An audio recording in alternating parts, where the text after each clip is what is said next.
हम लोग स्टार्ट कर रहे हैं टॉपिक इलेक्ट्रोनिगेटिविटी।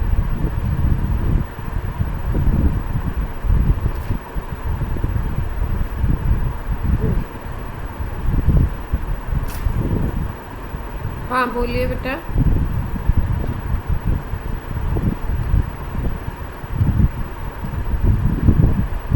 अच्छा ठीक है।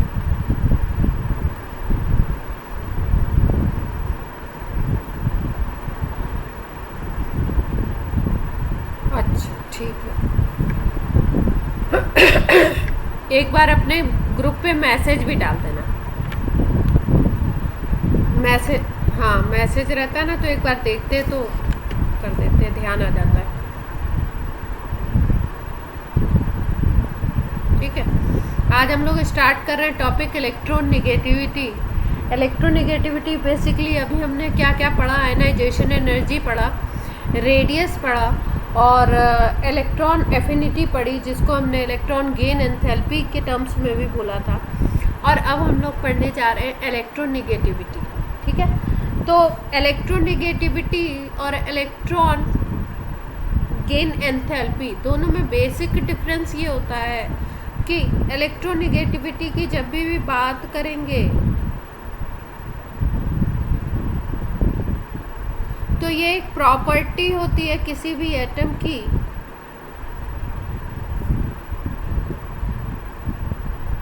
To attract shared pair of electron.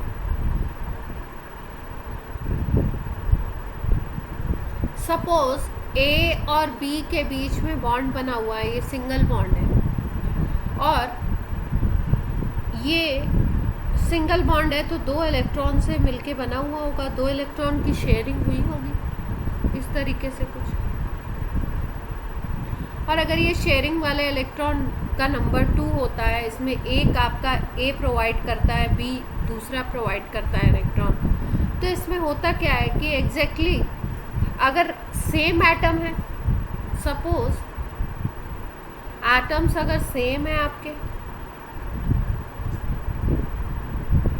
जैसे मान लो Cl2 का फॉर्मेशन हो रहा है, तो Cl2 के फॉर्मेशन में क्या होता है, एक क्लोरीन और दूसरे क्लोरीन के लास्ट में होते हैं 7 इलेक्ट्रॉन।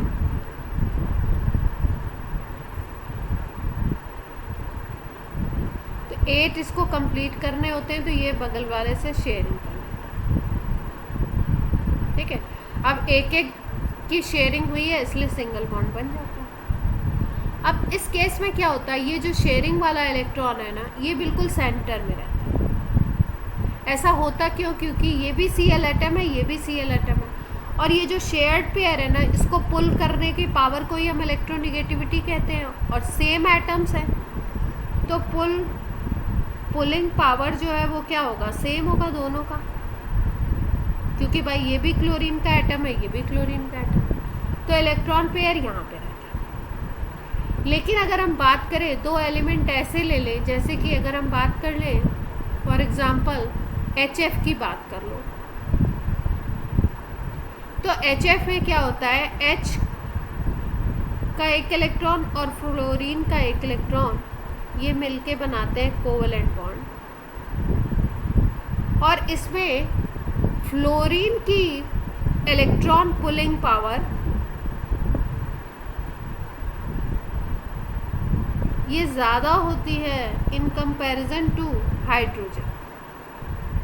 तो होता क्या है, ये जो शेयर्ड पेयर इलेक्ट्रॉन है ना, ये पूरा पेयर थोड़ा सा शिफ्टेड होता है फ्लोरीन की तरफ। ये अगर बॉन्ड है तो आइडियली होना चाहिए था बिल्कुल बीच में, लेकिन होता ऐसा है कि ये फ्लोरीन की तरफ थोड़ा सा शिफ्टेड होता है ये पूरा पेयर। ठीक है, तो ये जो पावर है ना किसी भी एटम की, जो शेयर्ड पेयर को, मतलब बॉन्ड वाला जो पेयर है, ये इसको पुल करने का जो पावर है, इसको हम बोलते हैं इलेक्ट्रोनिगेटिविटी। जबकि एफिनिटी हमने क्या बात करी थी, एफिनिटी की बात हमने तब करी थी जब किसी आइसोलेटेड गैसियस एटम में हम ऐड करवाते थे एक इलेक्ट्रॉन को, तो जितना अमाउंट हमें एनर्जी का देना पड़ता था या जितना अमाउंट निकलता था, रिलीज होती थी एनर्जी, उसको कहते थे हम एफिनिटी। क्लियर है बात? a qualitative measure of ability of an atom in a chemical compound to attract shared electron to itself is called electronegativity.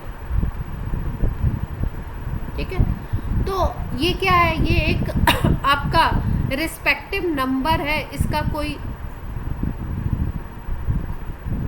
जैसे अगर कोई एनर्जी है तो उसकी यूनिट होगी, किलो कैलोरी होगा, आपका जूल हो सकता है, इस तरीके की यूनिट्स होंगी, लेकिन ये कोई एनर्जी का टर्म्स नहीं है, ये एक पावर है, इसलिए इसको हम लोग एक नंबर काउंट में देखते हैं।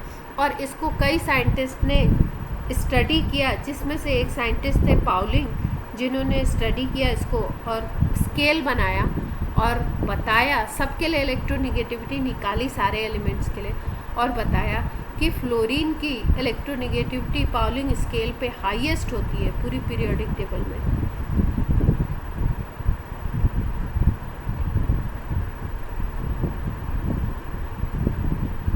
हाईएस्ट है, और इसकी वैल्यू होती है फ्लोरीन के लिए, इलेक्ट्रोनिगेटिविटी को EN बोलते हैं, वैल्यू होती है अप्रॉक्स 4। कई सारे स्केल्स बनाए गए, जैसे कि हमें लेंथ मेज़र करना है तो मीटर, सेंटीमीटर, इस तरीके से स्केल्स होते हैं, वैसे ही पाउलिंग स्केल बनाया गया, पाउलिंग ने बनाया था, और उन्होंने कैलकुलेट किया इलेक्ट्रोनिगेटिविटी, तो इलेक्ट्रोनिगेटिविटी फ्लोरीन का इन्होंने मेज़र किया 4, और ये हाईएस्ट होता है, यानी सबसे ज़्यादा इलेक्ट्रोनिगेटिव एलिमेंट अगर हम बोले पूरी पीरियोडिक टेबल में तो दैट इज़ फ्लोरीन। क्लियर है बात? मतलब कहीं भी अगर कोवेलेंट बॉन्ड बन रहा है फ्लोरीन के थ्रू, तो वहाँ पे फ्लोरीन की अट्रैक्टिंग पावर मैक्सिमम होगी, सबसे ज़्यादा ये अट्रैक्ट करेगा शेयर्ड पे। अब इस पाउलिंग स्केल के अकॉर्डिंग इसको अगर कैलकुलेट करना है, और हमें इसमें कुछ रिलेशन बताया गया, रिलेशन कैसे हम लोग देखते हैं, अगर हमें पता हो कि इनकी जो A और B अगर कोई बॉन्ड बन रहा है इस तरीके से, ठीक है, और इलेक्ट्रोनिगेटिविटी हमको पता है, XA इलेक्ट्रोनिगेटिविटी है A एटम की,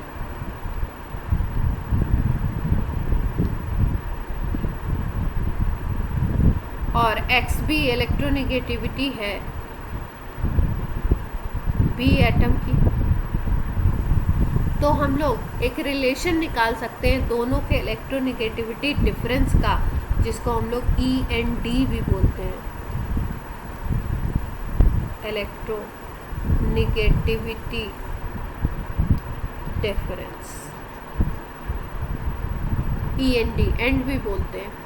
और इसको अगर हमें कैलकुलेट करना है किसी भी बॉन्ड में, तो उसमें हमें क्या करना पड़ता है, AB बॉन्ड की एनर्जी निकालनी पड़ती है, बॉन्ड एनर्जी, और अगर AA आपस में बॉन्ड बनाए तो उसकी बॉन्ड एनर्जी, और BB बॉन्ड की बॉन्ड एनर्जी, अगर ये सारी वैल्यूज़ हमें पता होती हैं तो हम लोग ये फॉर्मूला यूज़ करके हम लोग दोनों का इलेक्ट्रोनिगेटिविटी डिफरेंस कैलकुलेट कर सकते हैं।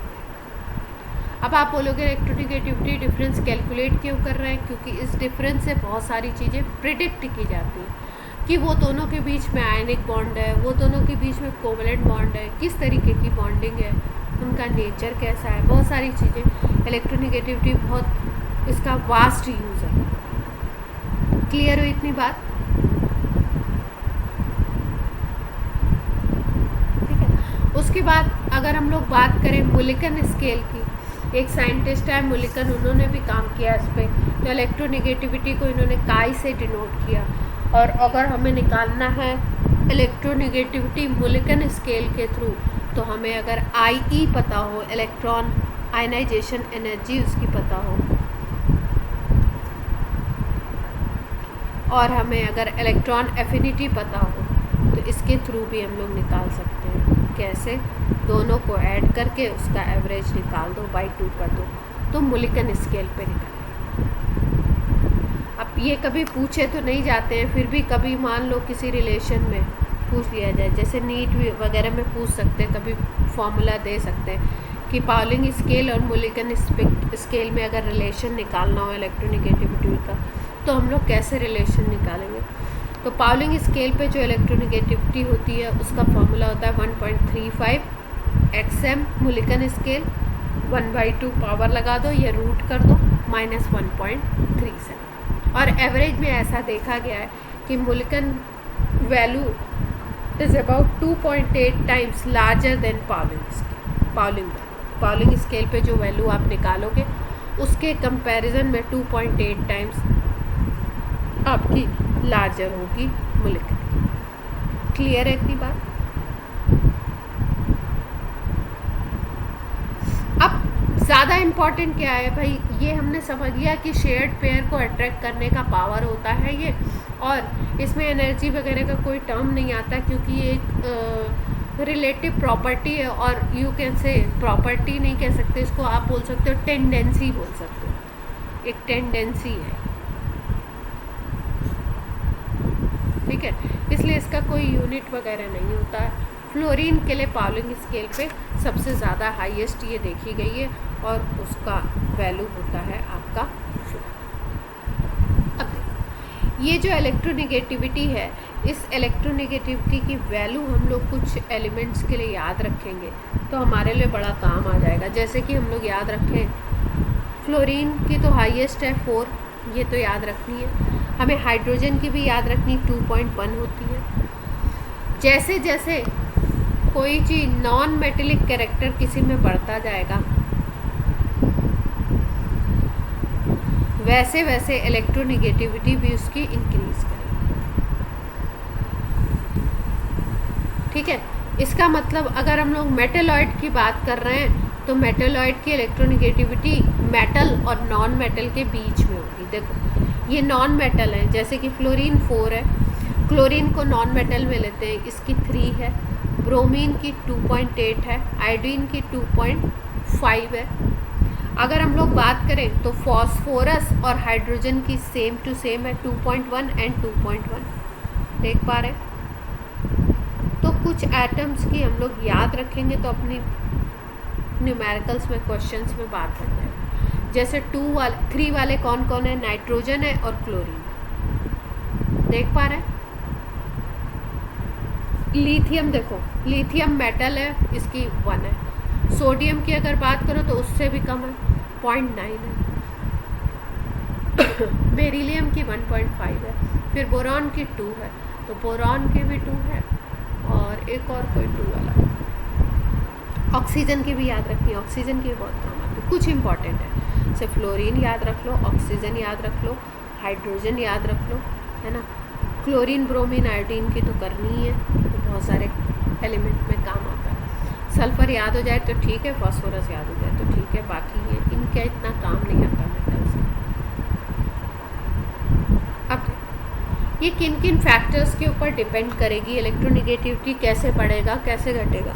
अगर हम लोग बात करें साइज़ की, तो साइज़ जैसे जैसे इंक्रीज़ होता है इलेक्ट्रोनेगेटिविटी डिक्रीज़ होती है। कैसे भाई डिक्रीज़ होगी? देखो ये न्यूक्लियस है, शेल्स में इलेक्ट्रॉन है, न्यूक्लियस अपना पुल लगाता है इलेक्ट्रॉन्स के ऊपर, ठीक है। अब क्या करो, एक इतना बड़ा एटम था कोई, तो न्यूक्लियस का पुल लग रहा था यहाँ पे, और अब क्या करो, अब साइज़ को इंक्रीज़ करो, साइज़ बढ़ा दो, ये साइज़ हमने बढ़ा दिया, तो अब क्या होगा, यहाँ से ये दूसरा कोई एलिमेंट है वो उसका इलेक्ट्रॉन है यहाँ पे, और यहाँ पे इसका इलेक्ट्रॉन है, ऐसे शेयरिंग हो रही है। तो ये न्यूक्लियस का पुल लगता है ना, इस इलेक्ट्रॉन पे भी लगता है और इस दूसरा वाला जो शेयर्ड पेयर है उस पे भी लगता है।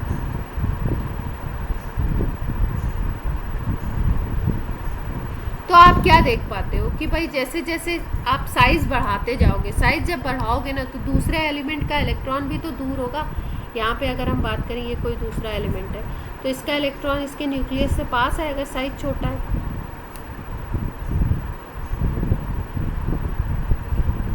ये इस एटम का इलेक्ट्रॉन है सपोज,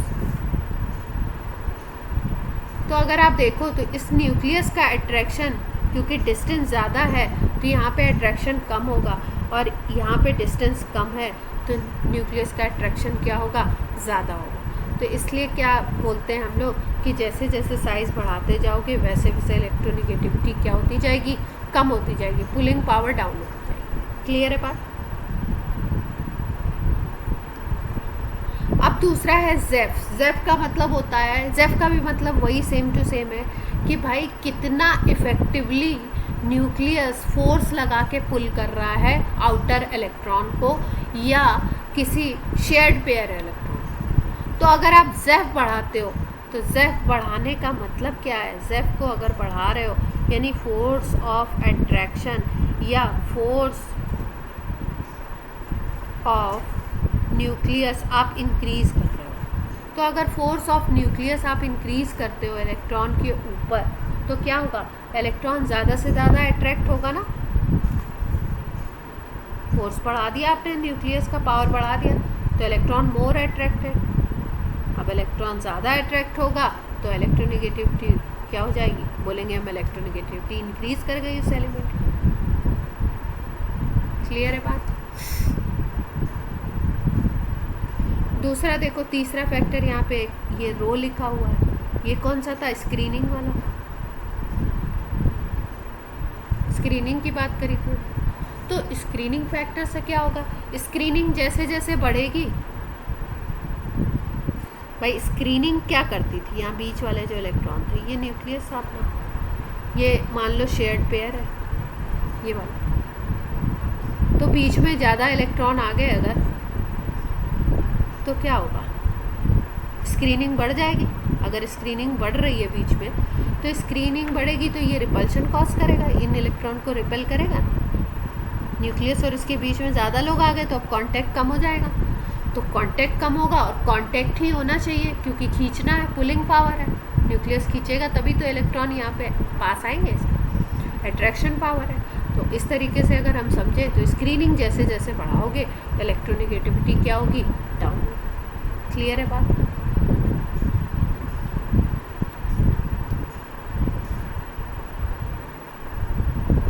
अब देखो चार्ज बढ़ाते हैं तो क्या होता है, चार्ज अगर आप बढ़ा रहे हो जैसे कि मान लो पॉजिटिव चार्ज आप बढ़ाते हो, तो पॉजिटिव चार्ज अगर किसी एलिमेंट का आप बढ़ाते हो तो आपको मैंने बताया था जैसे जैसे पॉजिटिव चार्ज आप बढ़ाते हो तो क्या होगा, रेडियस कम होती जाती है। ठीक है, पॉजिटिव चार्ज इंक्रीज करेगा तो रेडियस क्या होगी, कम होती जाती है, डिक्रीज होती जाती है रेडियस। और रेडियस अगर डिक्रीज होगी तो क्या होगा, रेडियस जब डिक्रीज होती है, छोटी होती जाती है, तो अभी हमने रेडियस की बात यहाँ पे करी थी, रेडियस छोटा होगा तो पुल ज़्यादा लगेगा, तो इसका मतलब क्या होगा, इलेक्ट्रोनेगेटिविटी इंक्रीज करेगी। क्लियर है ये पॉइंट। तो ये पॉजिटिव चार्ज पे है।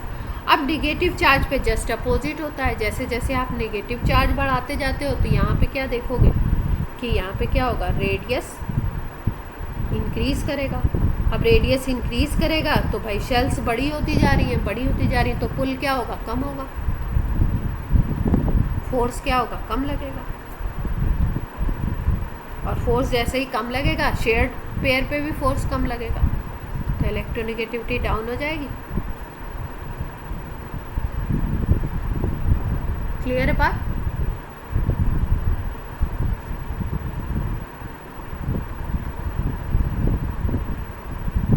अब हम बात करते हैं एक और, स्टेट ऑफ हाइब्रिडाइजेशन। इस पॉइंट को अभी तो ऐसे ही याद कर लो क्योंकि हाइब्रिडाइजेशन जब पढ़ाएं तो बताएं कि भाई हाइब्रिडाइजेशन कई तरीके के हम लोग बॉन्डिंग में पढ़ने वाले हैं। जैसे जैसे किसी में एस की वैल्यू बढ़ती जाएगी, एक होता है बॉन्ड में हाइब्रिडाइजेशन में परसेंटेज एस कैरेक्टर,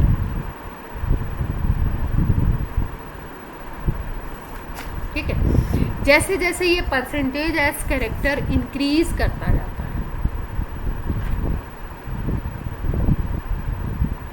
वैसे वैसे इलेक्ट्रोनेगेटिविटी इंक्रीज करती है। मतलब अगर 2-3 हाइब्रिडाइजेशन हमें गिवन है और उनका हमें परसेंटेज एस कैरेक्टर निकालने आता है या परसेंटेज एस कैरेक्टर की वैल्यू क्वेश्चन में गिवन है, तो हमें ये पता लगता है कि जैसे जैसे परसेंटेज एस कैरेक्टर बढ़ेगा वैसे वैसे क्या होगा, इलेक्ट्रोनेगेटिविटी भी इंक्रीज करती जाएगी। ठीक है, तो परसेंटेज एस कैरेक्टर सपोज मान लो कहीं 33% है, कहीं 25% है, इस तरीके से। तो ये परसेंटेज एस कैरेक्टर अगर क्वेश्चन में दिया हुआ है तो परसेंटेज एस कैरेक्टर यहाँ पे देखो ज़्यादा है और यहाँ पे कम है, तो इलेक्ट्रोनिगेटिविटी किसकी हाई होगी? जहाँ पे एस कैरेक्टर ज़्यादा होगा तो इसकी इलेक्ट्रोनिगेटिविटी हाई होगी और इसकी इलेक्ट्रोनिगेटिविटी क्या होगी? कम होगी। ये मान लो कोई ए एलिमेंट है, ये कोई, क्लियर है बात?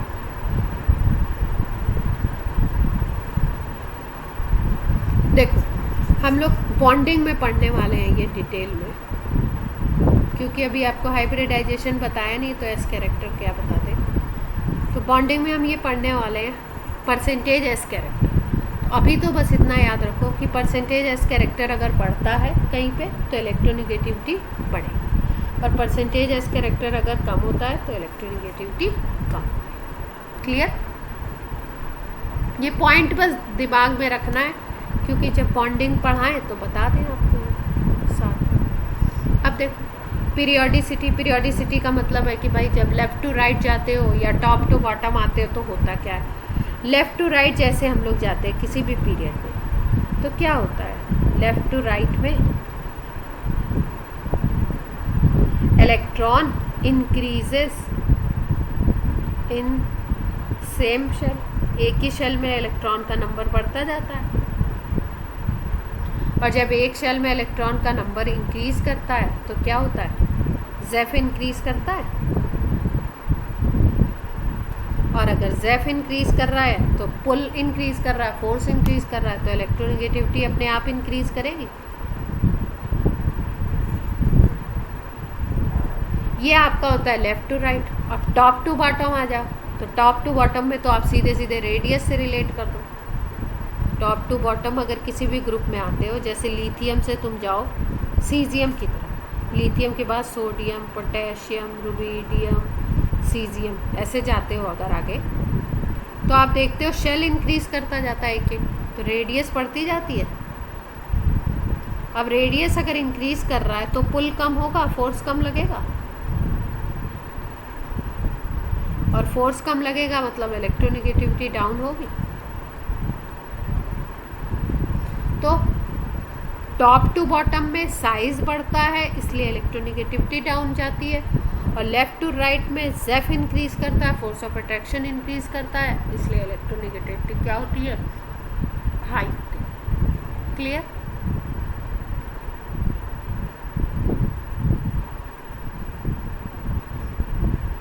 अब देखो इरेगुलरिटी कहाँ पे है? जैसे नोबल गैसेज हैं, इनकी EN वैल्यू बहुत लो होती है। भाई क्या होता है? नोबल गैस की बात का मतलब ही यही है कि इसका ऑक्टेट कंप्लीट है, ठीक है। जैसे आपने एकदम अच्छे तरीके से, एकदम आपका टमी बिल्कुल फुल है, आपने अच्छे तरीके से खाना खाया हुआ है, तो अब चाहे सामने पिज़्ज़ा आ जाए या कोई भी आपकी फेवरेट डिश आ जाए, कई बार ऐसा होता है ना, नहीं नहीं अब तो नहीं, तो नोबल गैस की कंडीशन क्या होती है? ऑक्टेट कंप्लीट है, इनको इलेक्ट्रॉन की कोई भूख नहीं लगी है। तो इलेक्ट्रॉन की अगर इनको भूख नहीं है तो भाई क्यों ये बॉन्डिंग ही बहुत कम करेंगे, बॉन्डिंग करेंगे भी अगर तो क्या है? पुल उल नहीं करने वाले। क्यों? क्योंकि ऑक्टेट ऑलरेडी कंप्लीट है, कोई दिक्कत नहीं। क्लियर है बात? तो इसलिए इनकी EN वैल्यू क्या होती है? लो होती है। भाई जिसको किसी चीज़ की वो होगी ना, एफिनिटी होगी, जिसको किसी चीज़ की ज़रूरत होगी वो उसको पुल करेगा, जिसको ज़रूरत ही नहीं है।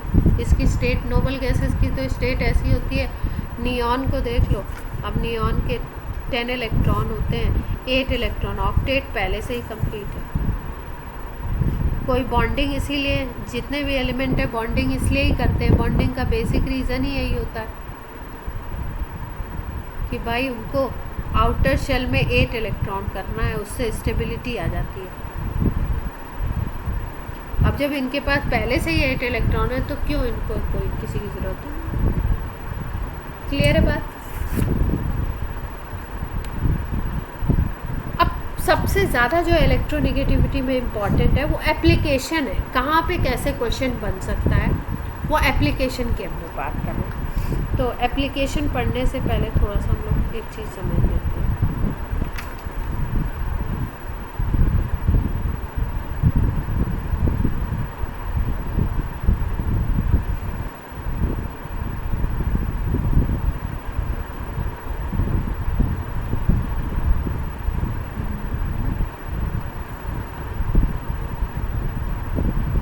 क्लास में कोई गायब तो नहीं? देखो, जैसे कोवेलेंट बॉन्ड बनता है तो 9th-10th में या छोटी क्लासेस में जब भी आपने पढ़ा होगा बॉन्डिंग, तो हमें पता है शेयरिंग से बनता है, मतलब दोनों को ज़रूरत होती है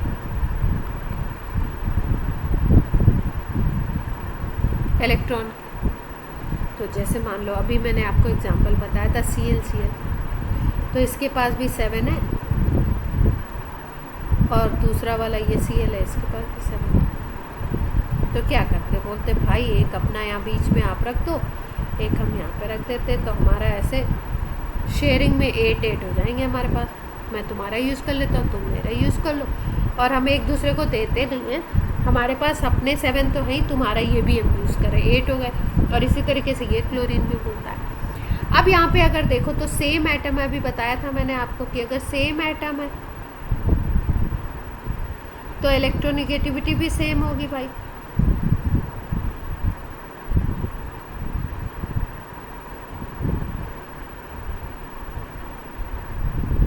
सेम एटम की जगह हम लोग एक और टर्म यूज़ करें, अगर हम बोले कि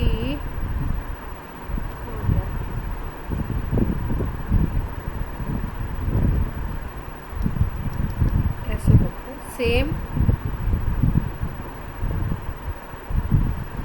एटम ऑफ सेम एलिमेंट,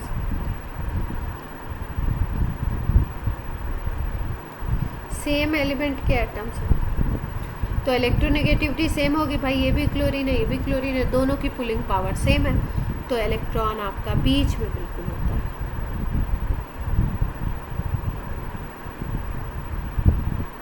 ये शेयरिंग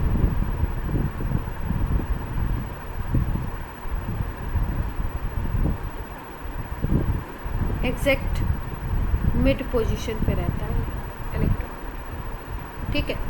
तो ऐसा जब शेयरिंग होता है ना, तो इस तरीके का जो कोवेलेंट बॉन्ड है, इसमें इलेक्ट्रॉन बिल्कुल बीच में है, तो ऐसे बॉन्ड को हम बोलते हैं नॉन पोलर कोवेलेंट बॉन्ड,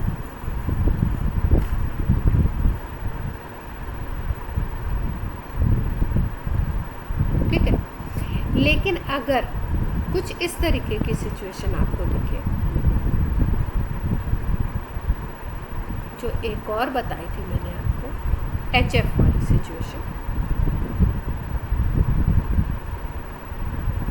अगर हम बात करते हैं HF की, तो HF में क्या होता है, फ्लोरीन की इलेक्ट्रोनिगेटिविटी हाई होती है हाइड्रोजन की इलेक्ट्रोनिगेटिविटी के कंपैरिजन।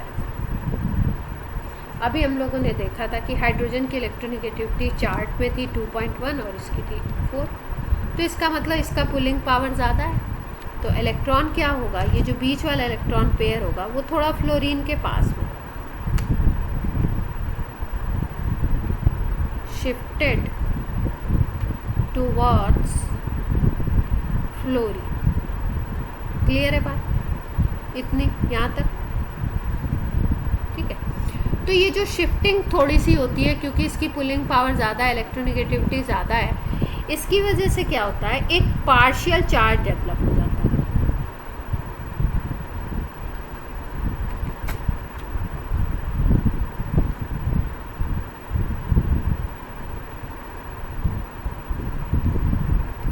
फ्लोरीन के ऊपर एक पार्शियल नेगेटिव चार्ज या इमेजिनरी चार्ज बोल सकते हैं, और हाइड्रोजन के ऊपर पार्शियल पॉजिटिव चार्ज। इस तरीके से पूरे मॉलिक्यूल में इस तरीके का चार्ज डेवलप हो जाता है, ये पार्शियल पॉजिटिव और पार्शियल नेगेटिव। तो अगर देखो आप थोड़ा सा, तो जहाँ पे भी चार्ज का डेवलपमेंट होगा ना जिस भी बॉन्ड में, उसमें थोड़ा सा आयनिक कैरेक्टर आ जाएगा या पोलर कैरेक्टर। दो पोल्स बन गए ना, एक पॉजिटिव पोल एक नेगेटिव पोल।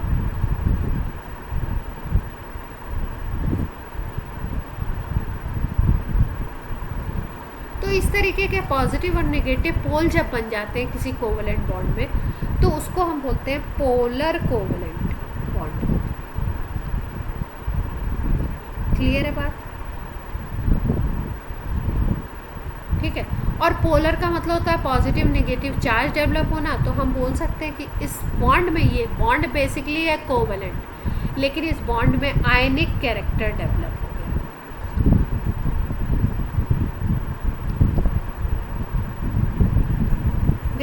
आयनिक कैरेक्टर का मतलब क्या होता है थोड़ा सा यहाँ पे समझ लेते हैं, तो थोड़ा और आपको बॉन्डिंग तो थोड़ी बहुत हमने पढ़ी है कि भाई आयनिक बॉन्ड कैसे बनता है।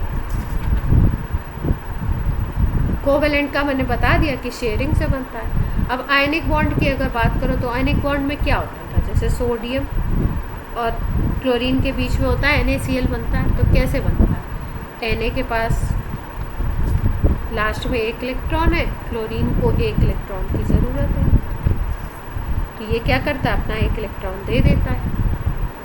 अब ये एक इलेक्ट्रॉन अपने से अंदर से रिलीज़ करता है तो ये बनाता है Na+, और ये एक इलेक्ट्रॉन को गेन करता है तो ये बना लेता है Cl-। अब ये प्लस चार्ज है, ये माइनस चार्ज है, तो इनके बीच में फोर्स ऑफ अट्रैक्शन होता है, और फोर्स ऑफ अट्रैक्शन के थ्रू ये आपस में बंध जाते हैं और ये क्या बना लेते हैं NaCl।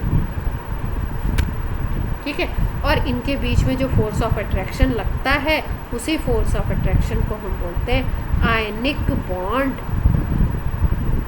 या इलेक्ट्रोवेलेंट बॉन्ड। तो ये आयनिक बॉन्ड या इलेक्ट्रोवेलेंट बॉन्ड बना कैसे, ये बना चार्ज डेवलपमेंट से। इतनी बात समझ आई। तो अगर ये चार्ज डेवलपमेंट से बन रहा है तो एक पे पॉजिटिव चार्ज आ रहा है, एक पे नेगेटिव चार्ज हो रहा है। ठीक है, तो पॉजिटिव चार्ज किस पे आया, जिसने इलेक्ट्रॉन दिए,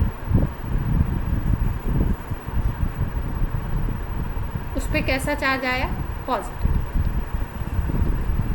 और जिसने इलेक्ट्रॉन गेन किए उस पे कैसा चार्ज आया, नेगेटिव।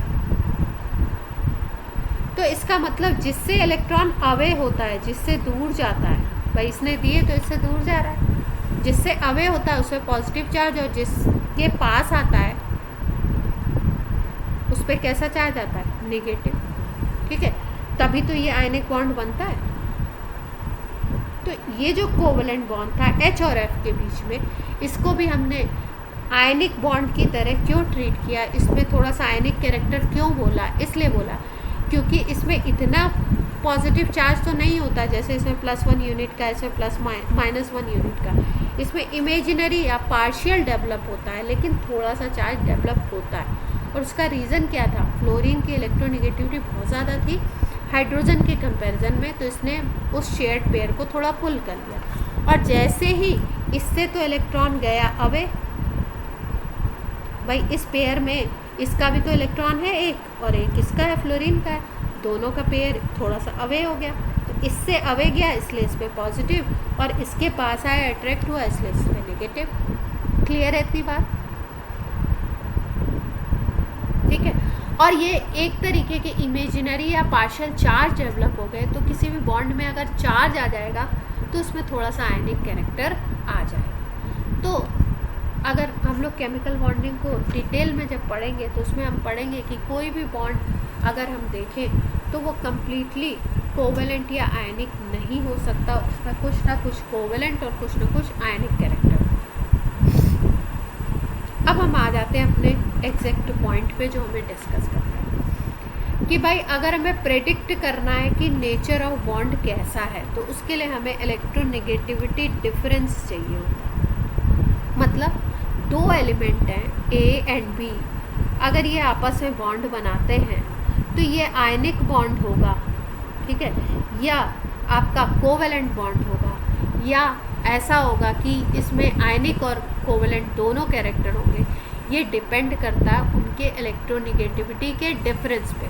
मान लो इसकी इलेक्ट्रोनेगेटिविटी 2 है, इसकी इलेक्ट्रोनेगेटिविटी 4 है, तो अगर इनकी वैल्यूज़ हमें गिवन है तो हम कैसे कंपेयर करेंगे कि कौन सा बॉन्ड आयनिक है कौन सा कोवेलेंट है। इसके लिए हम लोग क्या ध्यान रखते हैं कि भाई अगर दोनों की इलेक्ट्रोनेगेटिविटी सेम है, जैसा कि हमने किस में देखा था, Cl2 में देखा था, दोनों की इलेक्ट्रोनेगेटिविटी अगर सेम है तो इलेक्ट्रॉन पेयर बिल्कुल मिड में होता है, किसी के ऊपर कोई चार्ज डेवलप नहीं होता, तो ऐसे बॉन्ड को हम बोलेंगे प्योर कोवेलेंट। ठीक है, इसमें कोई आयनिक कैरेक्टर नहीं। क्लियर हुई बात?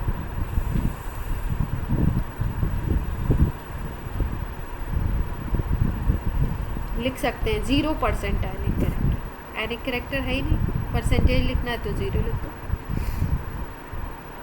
फिर उसके बाद हमने क्या देखा कि अगर ये डिफरेंस XA माइनस XB 1.7 आता है तो ये 50% आयनिक है। 50% आयनिक का क्या मतलब है कि 50% कोवेलेंट है।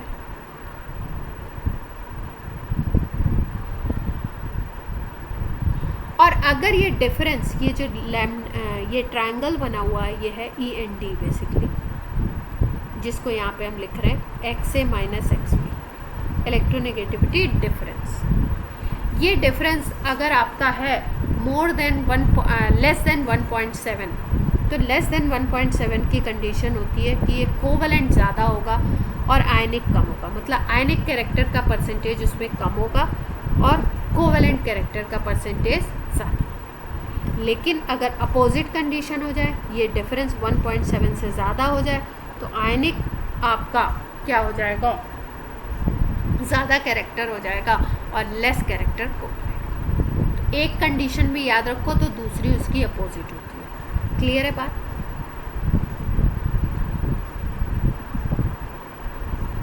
ठीक है। अगर आपको आयनिक की कंडीशन याद रखनी है तो आयनिक की कंडीशन ये याद रखो कि अगर डिफरेंस 1.7 से ज़्यादा है तो आयनिक बनेगा, तो अगर कम होगा तो कोवेलेंट कैरेक्टर ज़्यादा होगा। और अगर ये डिफरेंस 1.7 है एग्जैक्ट तो 50% आयनिक 50% कोवेलेंट कैरेक्टर। और अगर ये डिफरेंस नहीं है, 0 है, तो प्योर कोवेलेंट कैरेक्टर, क्योंकि अगर इलेक्ट्रोनेगेटिविटी का डिफरेंस होगा तभी तो इलेक्ट्रॉन कहीं शिफ्ट होगा, और अगर डिफरेंस ही नहीं है तो बिल्कुल मिड में है, तो कोई चार्ज डेवलपमेंट नहीं है। अब ये एक बी पॉइंट लिखा हुआ है, XA is not equal to XB। भाई XA is not equal to XB, ये कंडीशन भी हो सकती है, ये भी हो सकती है और ये वाली भी हो सकती है। तो इसमें पार्टली आयनिक और पार्टली कोवेलेंट ये कह सकते हैं। अगर दोनों इक्वल नहीं है, कहीं पे दिया हुआ है, तो आप उससे क्या प्रेडिक्ट कर सकते हो, ये प्रेडिक्ट कर सकते हो कि वो बॉन्ड पार्टली आयनिक हो सकता है और पार्टली कोवेलेंट। क्लियर?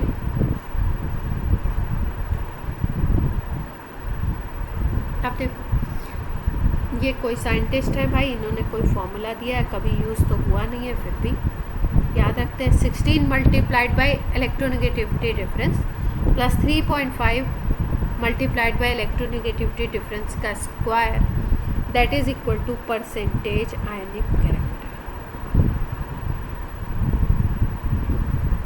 ठीक है, ऐसे लिखते हैं।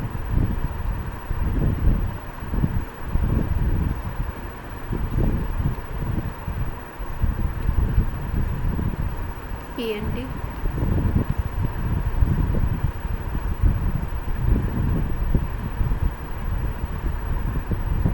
दो एलिमेंट की इलेक्ट्रोनेगेटिविटी अगर दी है तो उनका डिफरेंस निकाल लो, और डिफरेंस निकालने के बाद इस फॉर्मूला में अगर रख दोगे तो उस बॉन्ड का परसेंटेज आयनिक कैरेक्टर आ जाएगा।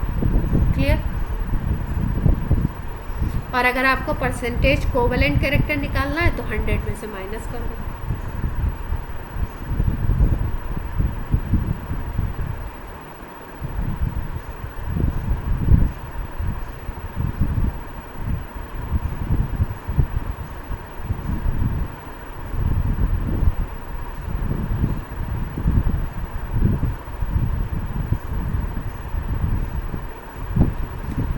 अब नेक्स्ट देखो, नेक्स्ट चीज़ किस में यूज़ करेगा, ये हमारे यूज़ में आएगा ऑक्साइड का नेचर प्रेडिक्ट करने में। कोई चीज़, कोई ऑक्साइड आपका एसिडिक नेचर का है, कोई ऑक्साइड बेसिक नेचर का है, कोई ऑक्साइड न्यूट्रल है,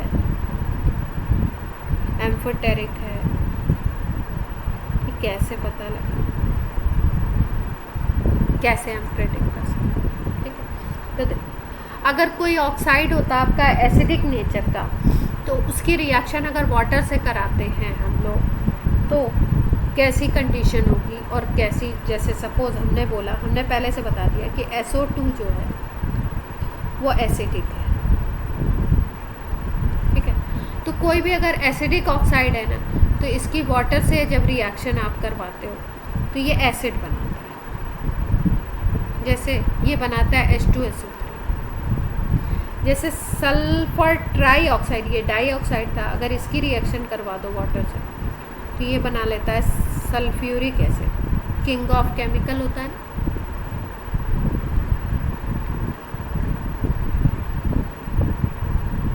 H2SO4 बना लेता है। जैसे CO2 की अगर बात करूँ तो CO2 भी एसिडिक है, क्यों? H2CO3 बनाता है, कार्बोनिक एसिड। तो क्या ध्यान रखना है हमको ये ध्यान रखना है कि ज़्यादातर जो नॉन मेट CO2 न्यूट्रल रहती है या CO न्यूट्रल रहती है?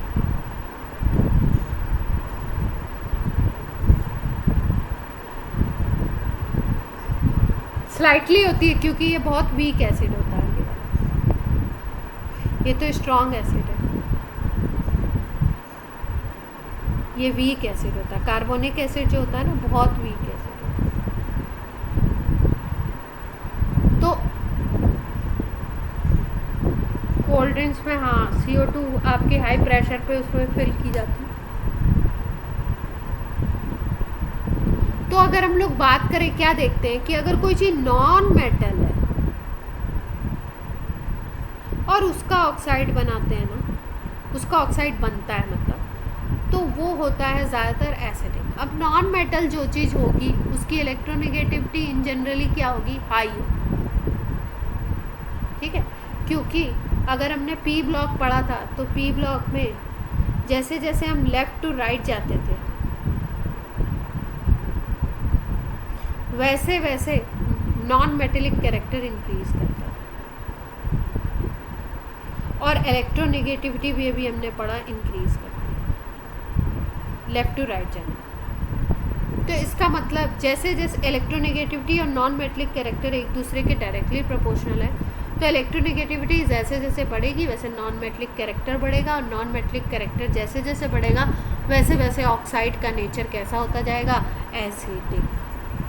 क्लियर है बात? मतलब वो ऑक्साइड अगर वाटर से रिएक्ट करता है तो एसिड फॉर्म करता है।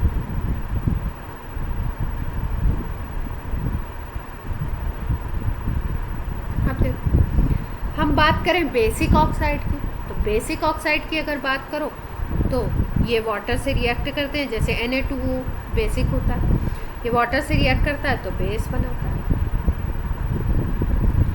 जैसे CaO है, वाटर से रिएक्ट करता है तो ये भी बेस बनता है। तो अगर हम बात करें कि इलेक्ट्रोनेगेटिविटी या नॉन मेटेलिक कैरेक्टर की बात करो,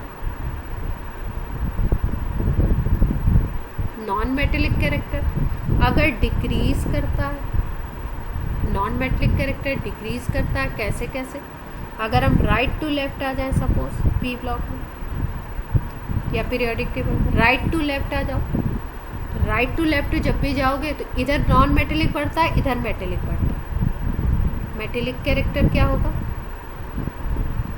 इंक्रीज करेगा। अगर नॉन मेटेलिक बोल दो तो नॉन मेटेलिक कैरेक्टर डिक्रीज करेगा। तो अगर राइट टू लेफ्ट आप जाते हो तो कैसा होता है? नॉन मेटेलिक कैरेक्टर कम होता जाता है। इसका मतलब इलेक्ट्रोनेगेटिविटी क्या होगी? कम होती जाएगी राइट टू लेफ्ट। और हमें पता है कि राइट टू लेफ्ट में मेटेलिक कैरेक्टर इंक्रीज करता है। इसका मतलब जो भी मेटल के ऑक्साइड होंगे वो कैसे होंगे नेचर में? Basic oxide. क्लियर है बात? क्योंकि मेटल की इलेक्ट्रोनेगेटिविटी कम होती है। आप देखो एम्फोटेरिक ऑक्साइड, एम्फोटेरिक का मतलब होता है कि दोनों तरीके के नेचर शो करना। तो इसकी अगर ऐसा ऑक्साइड है तो ये वाटर से, ये एसिड से भी रिएक्ट करेगा और बेस से भी रिएक्ट करेगा, दोनों से रिएक्ट करेगा। जैसे हम बात करें अगर BeO की, ये बड़ा इम्पॉर्टेंट है नीट के लिए भी और JEE मेंस के लिए।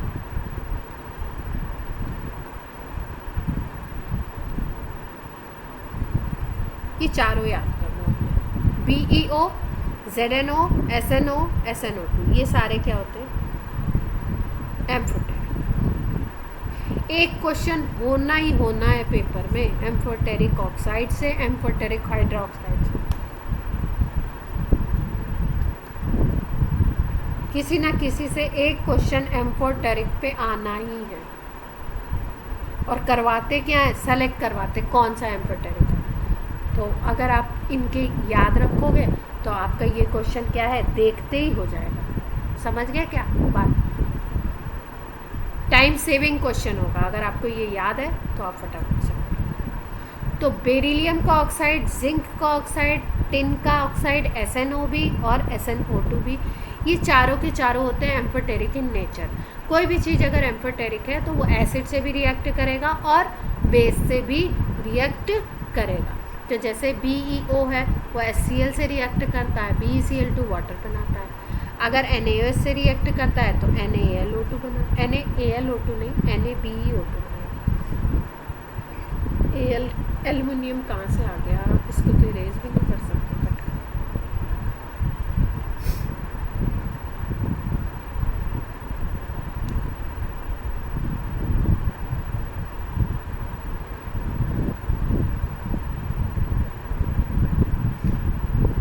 और इसका नाम होगा सोडियम मेटा एल्यूमिनेट की जगह हम लोग बोलेंगे बेराइलेट। ठीक है, तो बेस से भी रिएक्ट कर रहा है, NaOH से भी और HCl से भी रिएक्ट कर रहा है, सॉल्ट बना रहा है। ऐसे ही ZnO की बात करो तो वो भी HCl से भी रिएक्ट करता है और बेस से भी रिएक्ट करता है। Na2ZnO2 सोडियम जिंकेट बनाता है। SnO की बात करो तो ये भी SnCl2 बनाता है HCl के साथ, और NaOH के साथ सोडियम स्टेनाइट बनाता है Na2SnO2। और अगर ये SnO2 ये वाला ले लो ऑक्साइड तो ये SnCl4 बनाता है। यहाँ पे SnCl2, यहाँ पे SnCl4। यहाँ पे इसकी ऑक्सीडेशन नंबर +2 है, यहाँ पे +4 है, यहाँ पे +2 है, यहाँ पे +4 है। और NaOH से रिएक्ट करेगा अगर SnO2 तो Na2SnO3 बनाता है, सोडियम स्टेनेट। ये देखो स्टेनाइट है और ये स्टेनेट है, यहाँ पे लगा हुआ है लास्ट में आइट और यहाँ पे लगा हुआ है 8। देख पा रहे हो ऑक्सीजन के नंबर में डिफरेंस कितना है, O2 है, यहाँ पे क्या है O3। डिफरेंस करके याद रखेंगे कौन क्या बना रहा है। इम्पॉर्टेंट क्या है, इम्पॉर्टेंट है एम्फोटेरिक कौन कौन से होते हैं, इनकी लिस्ट याद। इसके बाद होते हैं न्यूट्रल ऑक्साइड। न्यूट्रल ऑक्साइड की बात करो अगर तो वो एसिड से भी रिएक्ट नहीं करेंगे, बेस से भी रिएक्ट नहीं करेंगे। जैसे कार्बन मोनोऑक्साइड होता है, N2 हो गया, NO हो गया, OF2 हो गया। ये सारे ऐसे ऑक्साइड्स हैं जो आपके न्यूट्रल होते हैं। एक होता है एम्फीप्रोटिक ऑक्साइड, जैसे कि हमने बोला H2O। ठीक है, तो H2O को एम्फीप्रोटिक क्यों बोलते हैं? ये था एम्फोटेरिक और ये है एम्फीप्रोटिक। एम्फी का मतलब होता है बोथ। जैसा हम लोगों ने 9th-10th में कहीं पे आपने वो भी पढ़ा होगा, एम्फीबिया पढ़ा होगा, एम्फीबियंस। फ्रॉग होता है ना एम्फीबिया, उसमें तो उसमें बोलते हैं ना लैंड पे भी रहता है, वाटर पे भी रहता है। हाँ, दोनों एटमॉस्फेयर में ये रह सकता है। तो ऐसे ही एम्फीप्रोटिक होता है। प्रोटिक का मतलब H+ की बात हो रही है, प्रोटॉन की बात हो रही है। तो H2O का ऐसा नेचर है, ये वाटर जो है ये हाइड्रोजन का ऑक्साइड है।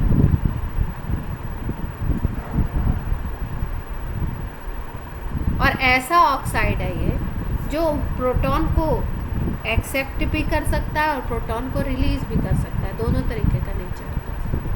तो प्रोटॉन को अगर एक्सेप्ट करेगा वाटर,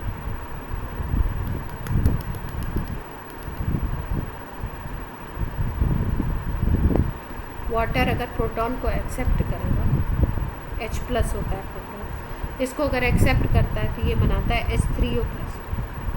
इसको बोलते हैं हाइड्रोनियम आयन।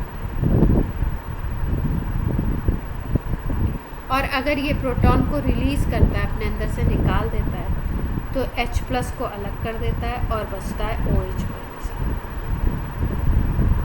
तो इसमें दोनों तरीके का नेचर है, H+ को एक्सेप्ट भी कर सकता है, रिलीज भी कर सकता है, इसीलिए इसको बोलते हैं एम्फीप्रोटिक। क्लियर है?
जैसे ऑक्साइड की बात करोगे तो ऑक्साइड में अगर भाई ऑक्साइड का क्या मतलब है, एक कोई एलिमेंट होगा और दूसरा ऑक्सीजन होगा, ठीक है। अब मान लो कि कोई ऑक्साइड ऐसा है जो एसिडिक है और उसमें AO कॉम्बिनेशन है या A2O कॉम्बिनेशन है, और दूसरे वाले में B और O रिएक्ट करते हैं और ये ऑक्साइड बनाते हैं। एक एलिमेंट A है, दूसरा एलिमेंट B। अब अगर ये डिफरेंस देखो कुछ इस तरीके का हो, XA माइनस XO, मतलब ऑक्सीजन की इलेक्ट्रोनेगेटिविटी और A की इलेक्ट्रोनेगेटिविटी दोनों का डिफरेंस अगर 2.3 से ज़्यादा है तो ये जो ऑक्साइड बनेगा इसका नेचर होगा बेसिक। और अगर ये 2.3 से, मान लो कोई दूसरा एलिमेंट है, या आप ऐसे ही एक्स से ही लिख दो उसको, सेम इसको दूसरे पे।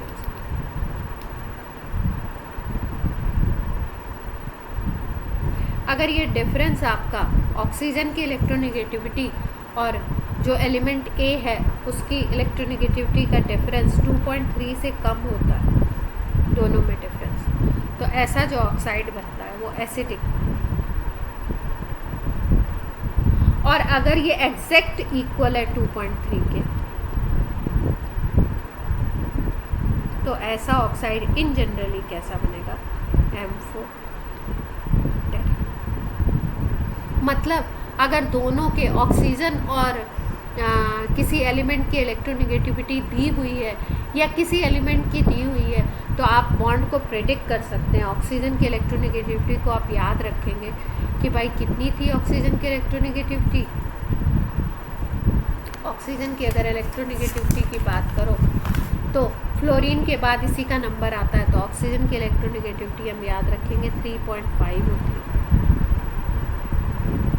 और अगर ये डिफरेंस किसी एलिमेंट और इसका डिफरेंस 2.3 से एक्सीड कर रहा है तो बेसिक, अगर 2.3 से आपका ज़्यादा है तो एसिडिक, अगर 2.3 से कम है आपका तो बेसिक, और दोनों अगर 2.3 का डिफरेंस है तो एम्फोटेरिक। तो ऐसे भी हम लोग प्रिडिक्ट कर सकते हैं कि ऑक्साइड का नेचर कैसा होगा। क्लियर है बात?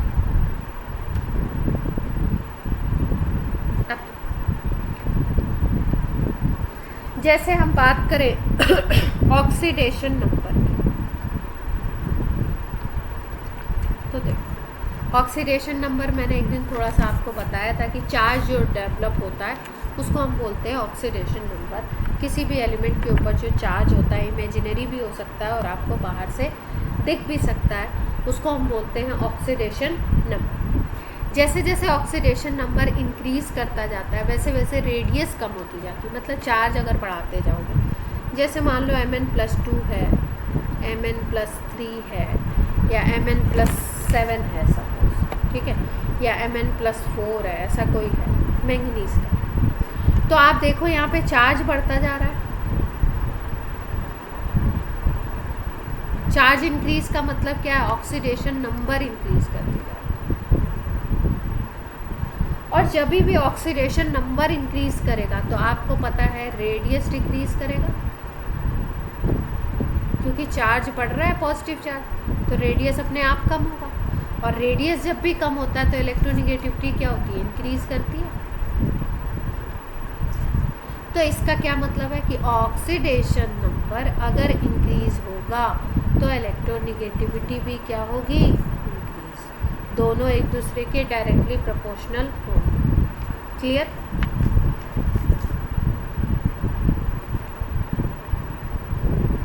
जैसे अगर हम बात करें Fe की, Fe+2 की, Fe+3 की, तो हम देख रहे हैं ऑक्सीडेशन नंबर यहाँ पे 0 है, यहाँ पे +2, यहाँ पे +3, ठीक है। तो ऑक्सीडेशन नंबर इंक्रीज़ कर रहा है तो इलेक्ट्रोनेगेटिविटी भी क्या होगी, इंक्रीज़ करेगी।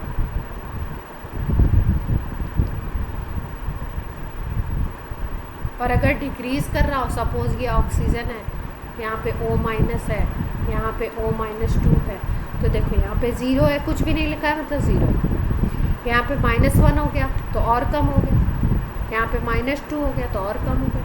तो En अगर डिक्रीज़ करता है, क्योंकि ये आपका ऑक्सीडेशन नंबर अगर डिक्रीज करता है तो EN भी क्या होगा, डिक्रीज। क्लियर है? ठीक है, अब इसमें कुछ और बातें हम लोग करेंगे और फिर अपना चैप्टर अगले नेक्स्ट टर्न पे जाएंगे।